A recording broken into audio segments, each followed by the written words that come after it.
बातमी मराठवाड्यातून आहे। मराठवाड्यामध्ये भीषण पाणी संकट पाहायला मिळते। पाण्याअभावी आता फळबागा संकटात आहेत। मोसंबी बागांवर शेतकऱ्यांना कुऱ्हाड चालवण्याची वेळ आली। तळहाताप्रमाणे जपलेल्या मोसंबीच्या बागांवर आता कुऱ्हाड मारली जाते। छत्रपती संभाजीनगर जिल्ह्यातल्या पैठण तालुक्यातल्या मुरमा परिसरात तळहाताच्या खोडाप्रमाणे जपलेली मोसंबीची बाग शेतकऱ्यांना स्वतःच्या हाताने आता तोडावी लागते।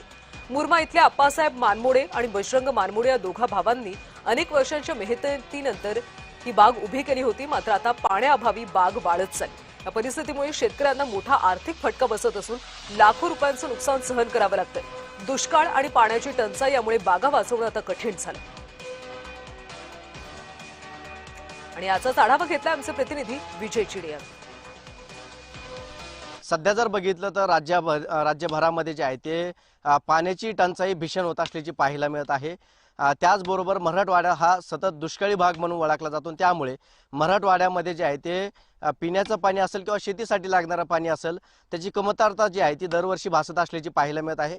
मी सध्या छत्रपती संभाजीनगरच्या पैठण तालुक्यामध्ये असणाऱ्या मुरमा या गावामध्ये आणि या परिसर जर बघितलं गेलं तर मोसंबीला माहेर घर म्हणून या तालुक्याची ओळख आहे। मात्र आता या ठिकाणच्या शेतकऱ्यांवरती आपल्या तळहाताच्या फोडाप्रमाणे जपलेल्या मोसंबीच्या झाडावरती आता कुऱ्हाड चालवण्याची वेळ जी आहे ती इथली शेतकऱ्यांवरती आल्याची पाहायला मिळत आहे। काय सांगाल, किती झाडं आहेत आणि किती खर्च आतापर्यंत झालाय?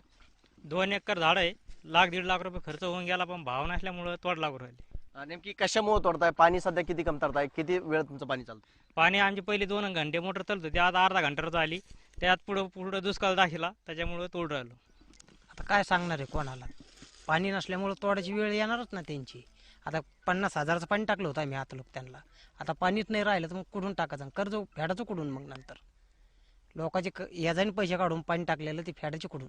आम्ही काय अपेक्षा करणार? का कोणी ऐकणार थोडी आहे आमचं? काय मागणी तरी काय शासनाकडे? आता काय ते सरकारच जाणीन आता काय द्यायचं काय नाही। शेतकऱ्यांनी आता कर्ज काढून पाणी दिलंय, मात्र आता ते घेतलेलं कर्ज फेडायचं कसं असा प्रश्न देखील आता या शेतकऱ्यांसमोर उपस्थित झालाय। त्याचबरोबर हवामान खात्याकडून आता पुढील वर्षी पाऊस कमी राहील असा देखील अंदाज वर्तवला। त्यामुळे शेतकरी पुन्हा धास्तावल्याचा पाहायला मिळतोय। मराठवाड्यामध्ये याचे विपरीत परिणाम जे आहेत आता आजपासून जाणवायला सुरुवात झालेली आहे। अनेक भागांमध्ये पिण्याचं देखील पाणी नसल्याचं आपल्याला पाहायला मिळत आहे। कॅमेरा पर्सन संतोष सिरसाटसह विजय चिडे, छत्रपती संभाजीनगर।